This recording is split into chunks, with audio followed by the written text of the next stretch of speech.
there's two types of ways to make money. One, let's consider money butterflies for the sake of the illustration, right? So let's say you want to catch butterflies. Butterflies equate to dollars. There's two ways that you can gather butterflies. The first way is build a net, right? Build a massive net. It doesn't matter how optimized the net is. It doesn't matter how sophisticated it is. You always have to swing in order to catch butterflies. That's most people hustling, right? They have to clock in, they have to post, they have to sell a promo in order for them to make money, in order for them to catch butterflies. That is not efficient. That is hustling. Why? That's where most people start, but you need to develop a second skill set, which is how to attract butterflies. How do you attract butterflies? By building a garden. Now, it might sound like a foo-foo concept, but if you build a garden, that means you need to build an ecosystem. You're building an ecosystem. Now your goal is to figure out how to make it all congruent and how to make sure people buy into that ecosystem and they don't leave to other gardens. You look at Amazon, that's a fucking garden, bro. That's a self-sustaining garden. They run, it's not just the Amazon platform. They run a plethora of platforms. Amazon AWS, IMDb, they have the Amazon Prime, ebooks. It's an ecosystem of what? Attracting money. So the concept of going from hustle to boss is, instead of working in your business and catching the butterflies once you have enough, is working on your business, which is kind of what I've been mastering, which is how to build and scale digital businesses. And in that situation, it's a completely different level of skill set, completely different. And the big thing that I learned when I started making my money was, I was saying it to some buddies today, I said, my big epiphany, my big humbling moment was I was a poor guy with money. And what I meant by that was my mental framework was the mental framework that I was brought in, which is you need to hustle, you need to work, you need to get a job. And I was taking that same philosophy, but just as a self-employed individual, because if I stopped working, the money would stop coming. That's the realization I had. Like, the money is good, but that's only if I am pumping out the content on all the platforms. What happens if I stop making content? And that's where working on the business and building a garden that is kind of self-sustaining, because you have different aspects to it that cross-pollinate comes in. So you build a loyal following, whatever, if it's a product, if it's a clothing line, if it's a subscription, whatever it may be, it applies for a plethora of niches. You work on it. Take Gymshark, for example. Gymshark is a business. They're not a clothing line. They're a business. They have a loyal fan base, but they have what? Pop-up events. They have their clothing lines. Yeah, they just opened a store in London now. Literally, bro. They have an entire ecosystem. And it's in that ecosystem that you no longer have to be present in order for money to flow. And that's kind of where I've been transitioning. So it's not, I'm a poor guy with money, aka I'm broke. It's, I had a poor mentality of limiting myself, because if I went to the hospital, money would stop coming in. And that's not the situation that I wanted to be in. So to answer your question once again, the biggest skill set that I've developed, or that I would say is my top tier kind of skill set, is building and scaling digital businesses. What do you think is the number one mistake that a lot of these entrepreneurs are making? They don't learn the fundamentals. It's so easy, bro. It's so easy to bank money. You know this. Online, anybody can go out and make 10 grand a month, literally. But who learns taxes? Who learns budgeting? Who learns human resources? Who learns product and inventory management? Who learns scaling and operation? Who learns systems building?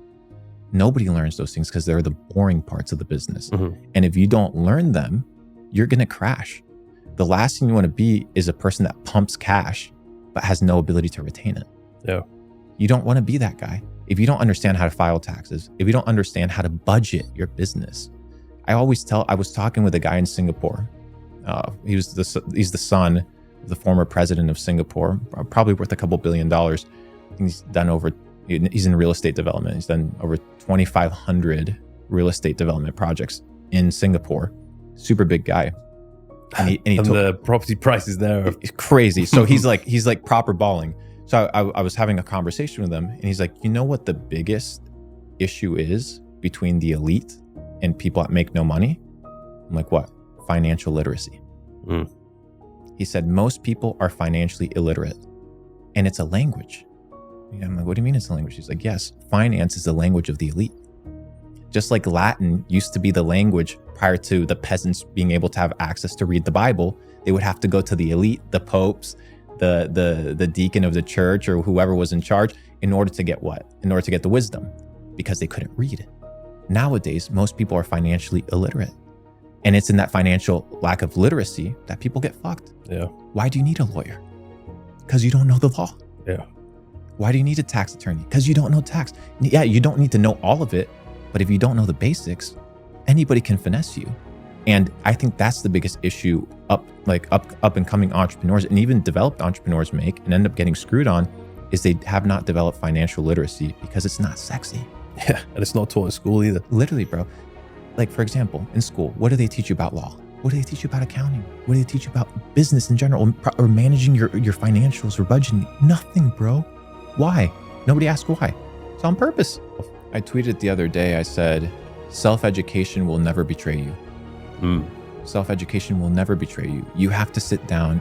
You don't like to read books? Nobody gives a fuck. The marketplace doesn't care, dude. Yeah. You're not going to learn everything on YouTube. Like, that's what people don't seem to understand. You're not going to learn everything on YouTube. Sometimes you have to crack open the book. Sometimes you have to study. Yeah. But people think that studying is what you used to do in school. No, go study a topic that interests you. You can't be out here scrolling on TikTok 24/7 with dopamine hits, thinking that you're going to get financial literacy off of a TikTok short. Yeah, maybe it may give you some insight and information, but what are you going to do with it? It's the foundation, or it may be a data set or a clue to continue learning. But what, you're relying off of a piece of TikTok information, even with our own content, to build your life upon it? No, you have to become self-educated, because most of the education that we have is education of the system. It's not self-education, it's indoctrination. And we despise that. And most people at the age of 6, they're not good at math. And they get told, oh, you're not good at math at the age of fucking 6. Yeah. So they grow up their entire life saying, I'm not good at math. I'm not good at reading. So their entire life, they don't develop foundational skills to live their life. You need a foundation. Unless you have a foundation, you cannot build anything sustainable on top of it. Yeah, it's crazy. If you had to go back to zero, but you still have all your skills and the experience which you've acquired, what's the first thing you would do? The first thing I would do is plan, execute, and iterate. So develop a plan. What do I want to do?